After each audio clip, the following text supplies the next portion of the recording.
네. 오늘은 예수님과 예루살렘 입성에 대해서 하나님 말씀 증거하면서 함께 은혜를 받고자 합니다. 제목을 같이 하겠습니다. 예수님과 예루살렘 입성. 오늘은 교회력으로 종료주일입니다.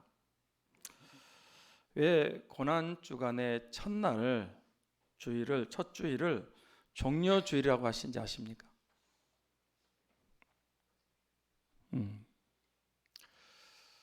종려나무를 들고 입성하시는 예수님을 환영했다. 그래서 종료주일이라고 부릅니다. 우리 주님께서 이제 구원의 역사를 이루시기 마지막으로 예루살렘 성에 입성하기 위해서 들어오시는데 사람들이 손에 종려 가지를 흔들면서 환영하면서 주님을 영접했기 때문에 붙여진 이름입니다. 그리고 이번 주간 한 주간을 고난주간이라고 부르고 우리 기독교에서 가장 중요한 한 주간으로 지키고 있습니다. 종료주일에 예루살렘에 입성하신 주님께서 한 주간 동안 무슨 일을 하셨는지 아십니까? 많은 일을 하셨어요. 그래서 이 성경에 주님이 하신 일이 너무 많은데요, 집중적으로 한 주간 하신 일, 종료주일부터 십자가에 죽고 부활하신 날까지의 기록이 가장 많습니다. 복음서에 보면. 그러니까 이 한 주간에 성경에 그 초점을, 포커스를 여기다 맞추고 있는 것입니다. 첫째 날 성전을 청결하게 하셨어요. 성전 개혁을 하신 거예요. 그래서 우리 교회도 계속해서 개혁을 해야 돼요. 잘못한 건 개혁하고, 종교 개혁은 전에 말씀도 같지만 지속적으로 잘못한 거 있으면 늘 개혁을 하는 것이죠. 둘째 날 열매 없는 모과나무를 저주하셨어요. 우리 믿음 생활에 열매가 있어야 된다 하는 것입니다. 셋째 날 성전에서 많은 것들을 가르치셨습니다. 우리도 교회에서 주님 말씀을, 가르침을 받아야 된다 하는 것이고요. 넷째 날은 다락방 강화, 고별설교, 또 세족식, 성만찬, 또 대제사장 기도, 겟세마네 기도를 하셨어요. 말세에 깨어 있어야 됩니다. 회개를 지속하고 주님과 연합을 확인하고, 무엇보다도 기도하는 삶을 살아야 된다 하는 것을 우리에게 보여주셨습니다. 다섯째 날 새벽에 체포되셨고 불법 재판을 4번 받으시고, 그리고 십자가를 지시고 형장에 가셔서 못 박히시고 가상 7원 7마디 말을 남기시고 죽으셨습니다. 그래서 우리가 그날을 성금요일이라 이렇게 부르는데, 주님은 십자가에서 물과 피를 다 쏟으시고 자신의 생명을 이제 우리를 위해서, 나를 위해서 죽으셨습니다. 그래서 될 수 있으면 이날은 금식하고 회개하고 묵상하고 기도하면서 지내는 것입니다. 토요일은 주님의 시신이 무덤에 장사되셔서 하루 동안 계셨어요. 우리 대신, 나 대신 무덤에까지 들어가신 주님이시다는 것이죠. 최고로 낮아지셨어요. 그리고 부활절날 새벽에 사망권세, 중권세, 무덤권세를 이기시고 부활하셨습니다. 오늘은 종료주일인데 종료주일의 참 뜻과 의미, 또 목적에 대해서 한번 상고하면서 함께 은혜를 받고자 합니다. 첫째로, 종료주일은 승리의 입성이다 라고 하는 것입니다. 무슨 입성이라고요? 승리하시기 위해서 예루살렘 성 입성하셨다. 승리 입성. 자, 12절 13절 말씀을 같이 보겠습니다. 같이 볼까요? 그 이튿날에는 명절에 온 큰 무리가 예수께서 예루살렘으로 오신다는 것을 듣고 종려나무 가지를 가지고 맞으러 나가 외치되 호산나 찬송하려다 주의 이름으로 오시는 이 곧 이스라엘의 왕이시여 하더라. 여기 보면 말씀 보면 예수님께서 예루살렘 성으로 들어가시는데 큰 무리들이 수많은 사람들이 주님이 오신다는 말을 듣고 손에 무슨 가지를 들었다고 그랬어요? 종려나무 가지를 들었다고 그랬어요. 우리가 사복음서가 다 기록하고 있는데요. 마태, 마가, 누가는 나무까지 이렇게 돼 있어요. 근데 요한복음에는 그 나무가지가 종려나무 가지다 정확하게 기록돼 있어요. 그래서 제가 이 종려나무 종려절이기 때문에 이 본문을 택했어요. 종려나무를 대추하자라고 하는데 그 종려나무 영적인 뜻이 뭔지 아십니까? 예, 승리를 상징합니다. 종려나무는 승리. 그 다음에 두 번째는 강하고 크고 번성한다. 그런 의미가 있습니다. 세 번째는 이 종려나무는요, 열매가 많고 열매가 크고 달다는 그런 의미도 있습니다. 예수님은 종려나무처럼 승리하셨습니다. 얼른 생각할 때는 예루살렘에 죽으러 들어가셨는데 그게 무슨 승리인가? 그렇게 말할 수도 있습니다. 죽음은 일반적으로 이제 실패고 패배고 끝나버린 거 아닙니까? 죽음 끝이잖아요. 그런데 예수님의 죽음은 그 죽음의 성격이 좀 다릅니다. 주님은 자신의 죄 때문에 죽으신 것이 아니고 죄인들, 택한 백성들, 저와 여러분의 죄를 위해서 대신 죽으신 것입니다. 그래, 그 죽음이 자신의 죄가 아니고 모든 사람은 다 자기 죄 때문에 죽어요. 예수님의 죽음은 자신의 죄가 아니고 대신 죽으시는 죽음이란 말이에요. 그걸 이사야 선지자가 얘기하고 있죠. 이사야 53장 5절 6절 말씀을 같이 보겠습니다. 같이 읽습니다. 시작. 그가 찔림은 우리의 허물 때문이요 그가 상함은 우리의 죄악 때문이라. 그가 징계를 받음으로 우리가 평화를 누리고 그가 채찍에 맞아 우리가 나음을 받았도다. 우리는 다 양 같아서 그릇 행하여 각기 제 길로 갔거늘 여호와께서는 우리 모두의 죄악을 그에게 담당시키셨도다.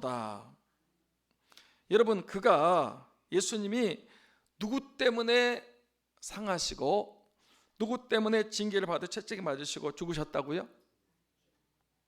나 때문에. 나 때문에. 보세요. 예수님은 죄 없이 태어나셨습니다. 그래 우리가 동정녀 탄생이라는 거예요. 동정녀, 처녀, 그것도 깨끗한 처녀, 전혀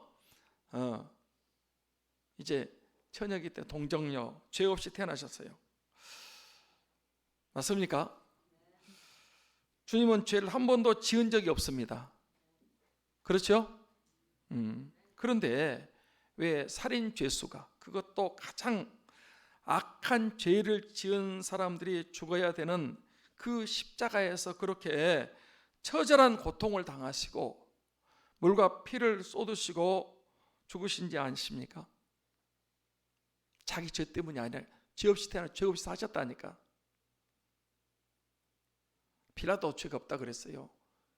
성경 전체가 있으면 죄를 알지도 못한 분이라고. 근데 왜 죄 없는 그분이 십자가에서 그렇게 죽으셔야 되냐 말이에요.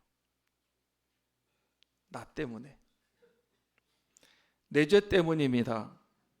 그러므로 예수님은 그렇게 십자가에 죽으셔야 온 인류 택한 백성 저와 여러분들이 죄 사함 받고 죄 용서 받기 때문에 십자가에 죽으셨는데 그 십자가의 죽음은 승리인 줄 믿습니다. 할렐루야. 그리고 3일 후에 사망한 곳에 죽은 곳에 묻은 것을 이기시고 부활하셨습니다. 그러니까 죽음도 우리 위해서 죽으신 거고, 그리고 사흘 만에 죽음이 승리하셨기 때문에 주님의 승리가 이 최고의 승리인 것입니다. 또 종려나무는 강하고 크고 번성하는 나무라고 했지 않습니까? 종려나무 사진을 한번 보도록 하겠습니다. 종려나무, 저게 이제 큰 종려나무 사진입니다. 그 다음에 군락을 한번 보겠습니다. 저게 이제 종려나무가 쫙 모여 있는 거고요. 열매입니다. 아주 가지가 휘어질 정도로, 저게 이제 대추야자예요. 대추야자. 그 우리나라 대추하고는 게임이 안 될 정도로 달고 맛있고 그렇습니다. 이제 종려나무는 굉장히 키가 크고요. 사막에서 자라고요. 강하게 부상하게 자랍니다. 제가 그 성지순례 갔을 때 리비딤 골짜기 종려나무 숲을 봤어요. 그 골짜기 사막 골짜기인데 종려나무가 그냥 굉장히 많이 있더라고요. 또 엘림에 종려나무 70그루가 있었다 그랬죠. 엘림에 그 종려나무 굉장히 많았어요. 여리고에 그 종려나무 밭이 있는데 셀 수 없이 많았어요. 대단했습니다. 이 종려나무는 저렇게 크고 그리고 강하고 무성하게 자란다는 거예요. 우리 기독교가 그랬습니다. 처음에는 미미했어요. 소규모, 아주 약했어요. 그런데 초대교회 성령 충만 임하고 이제 부흥하기 시작했는데 교회가 강하고 크게 번성해서 지금은 세계에서 제일 큰 무리, 제일 강하고 크고 수많은 사람들이 예수님을 믿고 있습니다. 시편 92편 12절 말씀입니다. 같이 볼까요? 의인은 종려나무같이 번성하며 레바논의 백향목같이 성장하리로다. 그러니까 이 종려나무가 굉장히 번성을 잘해요. 강해요. 아주 크단 말이에요. 또 종려나무는 열매가 많이 달리고 그 열매가 달고 맛이 있다 그랬죠. 예수님도 열매를 많이 맺으셨고요. 그 열매가 얼마나 달고 맛있고 달콤하고 귀한지 예수님을 통해서 5대양 6대주에 많은 수많은 열매가 주렁주렁 맺혔습니다. 그 열매들이 다 변화받고 새 사람 되고 아름다운 열매를 맺고 있습니다. 그래서 이 종려주일은 종려나무 가지인데 이거를 들고 사람들이 예수를 맞았단 말이에요. 승리하셨다. 이렇게 강하고 부성하고 견고가 크다. 그리고 열매가 많다 하는 그런 의미를 갖고 있습니다. 오늘 말씀 보시면 사람들이 손에 종려 가지를 들고 뭐라고 찬송했습니까? 호산나? 다윗의 자손이여, 이 주의 이름으로 오시는 이여 이스라엘 왕이시여, 그렇게 호산나라고 불렀단 말이에요. 호산나가 무슨 뜻인지 아시죠? 호산나가 무슨 뜻이라고요? 우리를 구원하소서, 그런 뜻입니다. 종려주일은요 호산나 찬송을 한번 하는 것입니다. 호산나 찬송을 한번 하도록 하겠습니다.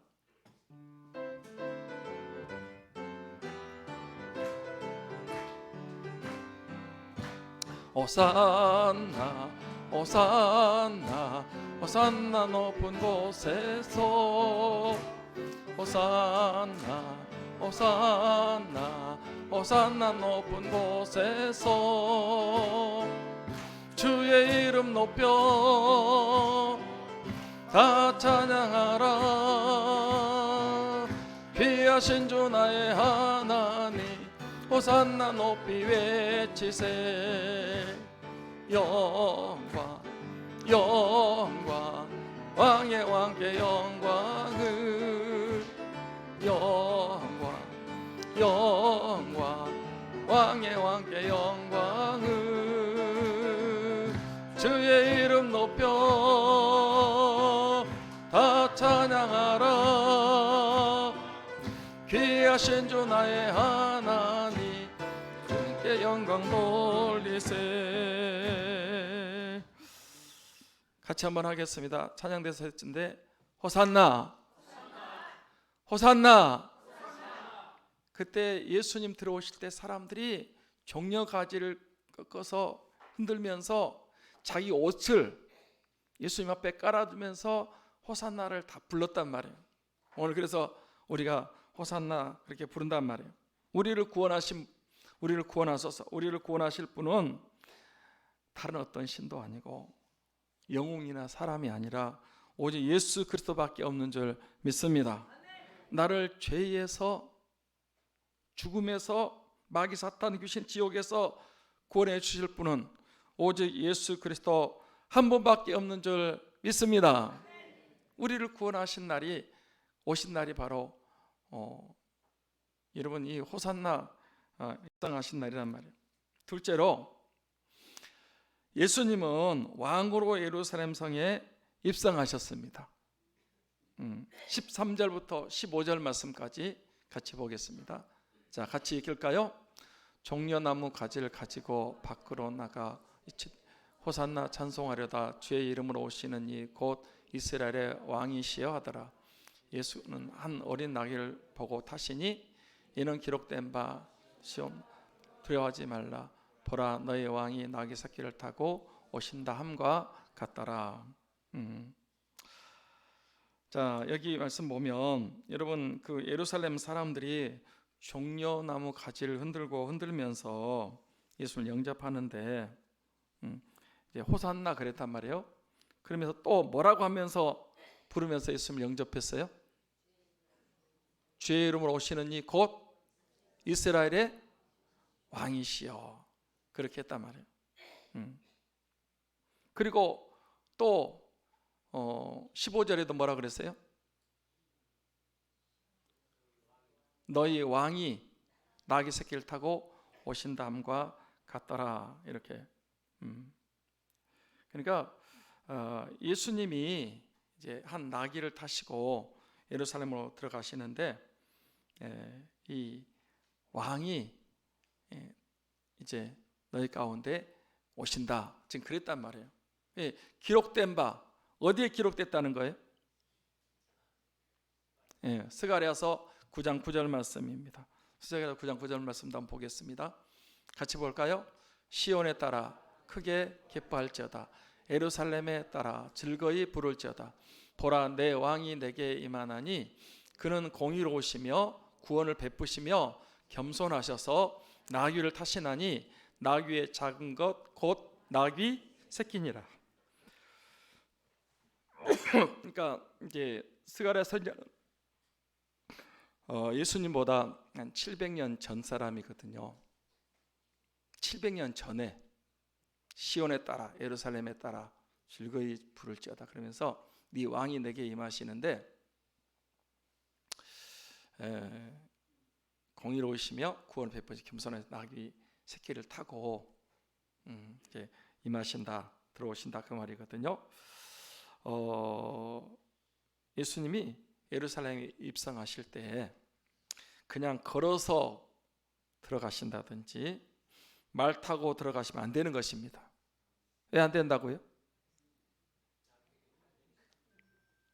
말씀이 어긋나 버려. 아니 스가랴서에는 나귀 작은 건 나귀 새끼를 타고 들어간다고 이렇게 이미 예언이 되었는데 예수님이 그냥 걸어가 버린다.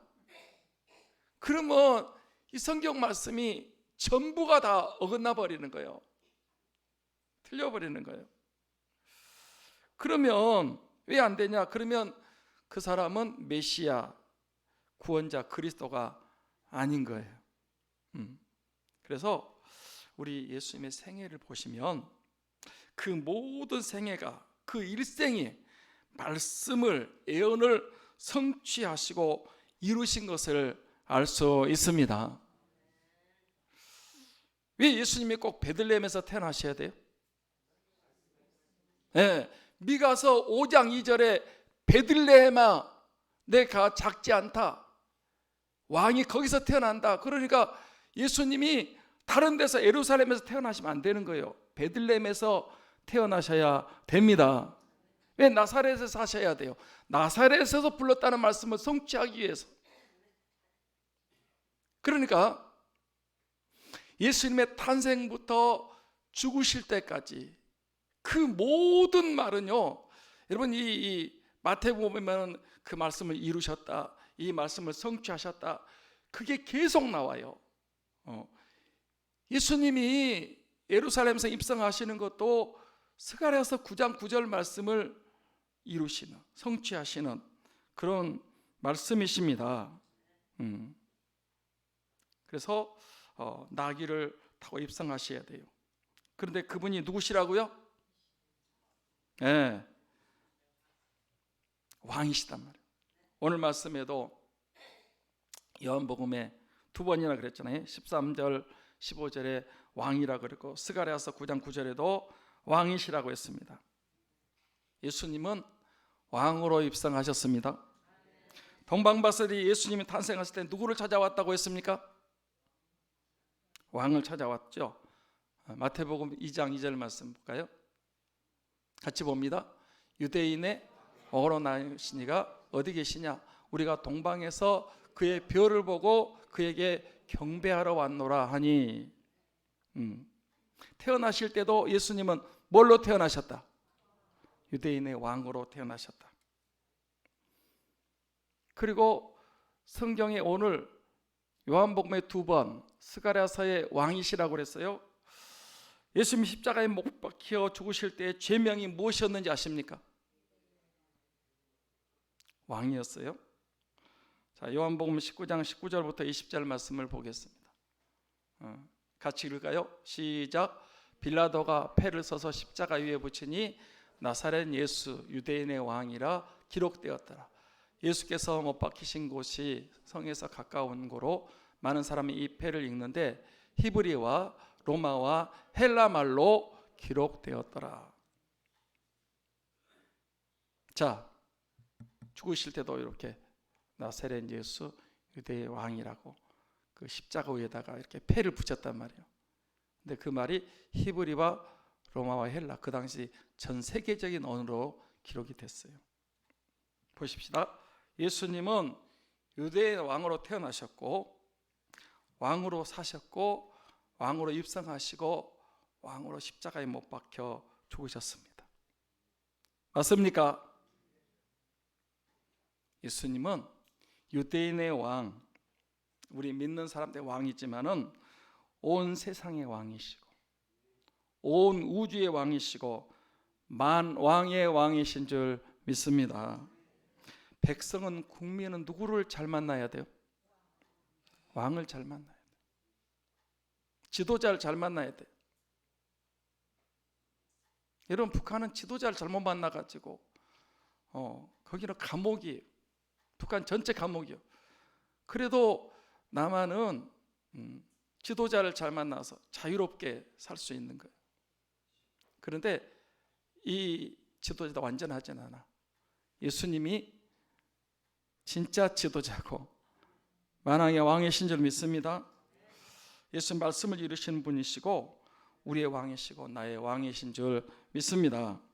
셋째로, 종려 주일에 입성하신 예수님은 우리의 짐, 나의 짐을 져주신 분이십니다. 여러분, 예수님이 누구의 짐을 져주신 분이라고요? 나의 짐을 져주신 분이세요. 자, 15절 말씀을 봅니다. 15절 같이 볼까요? 이는 기록된 바 시온에 따라 두려워하지 말라. 보라, 너의 왕이 나귀 새끼를 타고 오신담과 같더라. 예수님이 예루살렘 입성하실 때 뭘 타고 입성하셨다? 나귀 새끼. 왜 나귀 새끼를 타고 예루살렘 성으로 들어오셨다고 생각하십니까? 하나가 평화를 주기 위해서입니다. 말은 전쟁터에 타는 짐승이지만은 이 나귀는 평화 시대에 타는 짐승입니다. 예수님은 평화를 주러 오신 분이십니다. 재림하실 때는 이제 백마 타시고 그렇게 승리의 주님으로 오시지만은 이때는 예루살렘 성 평화를 주기 위해서 오신 분이라는 거예요. 또 주님이 나귀를 타셨다는 것은 겸손한 분이라는 것을 말해주고 있습니다. 주님은 겸손하신 분이십니다. 그래서 하나님이 뭐가 되셨어요? 사람이 되셨어요. 하나님이 사람이 되신 거예요. 이거요 어마어마한 역사예요. 저는 얘기했지만 이방 신들은요 사람이 막 그 신을 섬겨야 돼. 근데 우리는 반대요. 기독교는 하나님이 우리를 섬기시는 거야. 아멘. 신이 사람이 되셔서 구원하기 위해서 우리를 죄 사함 받고 지옥과 천국 가도록 하기 위해서 신이 사람이 돼서 찾아온 거. 우리를 섬기러 오셨어요. 십자가에 죽으신 거예요. 네. 일생 동안 겸손하게 사셨어요. 사역할 때도요 큰 소리 내지 않았어요. 조용조용하게. 저는 그런 생각도 조금 한번 해봐요. 보세요. 막 조 목사한테 막 능력이 나타나고 막 기적이 일어나면 막 홍보를 할 것 같아. 내가 이런 사람이라고. 그런데 주님은 막 죽은 사람 살리고 병자 고치고도 조용조용하게.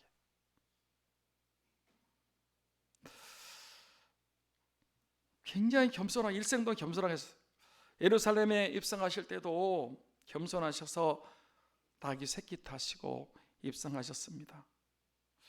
그 예수님의 겸손 때문에 저와 여러분들이 구원을 받게 된 줄 믿습니다.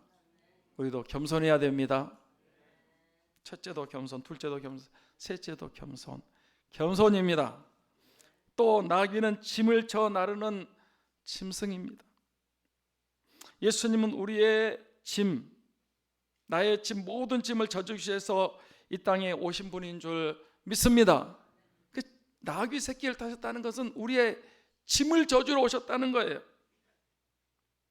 마태복음 11장 27절입니다.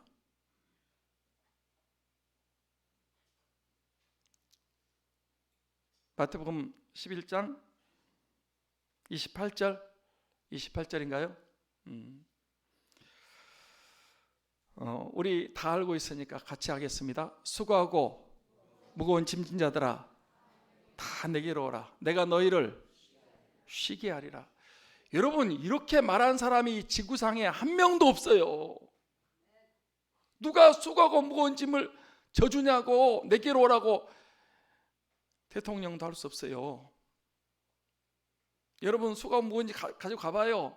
골치 아프다 그래요. 안 볼라 그래. 예수님은 수고하고 무거운 짐자라 다 내게로 오라. 내가 너희를 쉬게 하리라. 우리의 짐을 져주러 오셨습니다.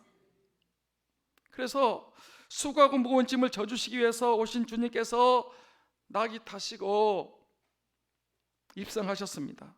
이건 뭐냐? 퍼포먼스죠. 우리의 짐, 저와 여러분의 짐을 져주신다는 것입니다. 사랑하는 여러분, 여러분들은 어떤 수고하고 무거운 짐을 지고 인생을 고생하시면서 살고 계십니까? 그 수고하고 무거운 짐을 여러분 혼자 지고 그렇게 힘들게 사지 마시고 주님께 맡겨버리시기 바랍니다. 아멘입니다.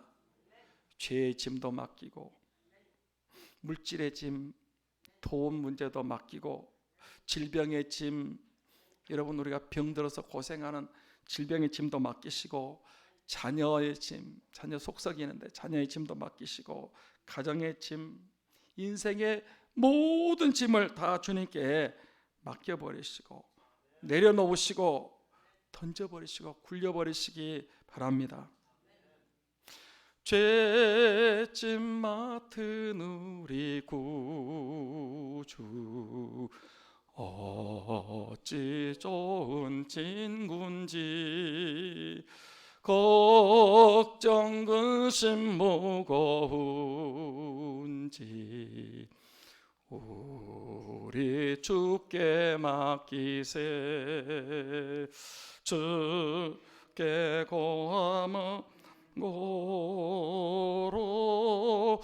복을 받지 못하네. 사람들이 어찌하여 아랠 줄을 모를까. 사랑하는 여러분, 예수님 믿는 거요, 교회만 왔다 갔다 하고 습관적으로 이렇게 하지 마시고 예수님께 여러분의 인생의 수고하고 무거운 짐 다 주님께 내려놓으시고 맡겨버리시기 바랍니다. 말씀 마칩니다. 종려주일입니다. 종려주일에 예루살렘 성으로 입성하시는 그 예수님을 나의 마음 속에, 우리 가정 속에, 우리 교회 속에 이 나라 이 민족이 그 예수님을 영접하시고 그리고 믿고 의지하고 사랑하고 순종하셔서 승리의 삶을 사시고 구원받으시고 생명을 얻고 풍성히 얻으시고 복도 받으시고 신령한 복, 육신적인 복, 평화도 누리시고 응답받으시고 병고침도 받으시고 천국 가는 우리 모든 삼장 가족들이 다 되시기를 주님의 이름으로 축원합니다. 축원합니다. 기도하겠습니다. 하나님 아버지,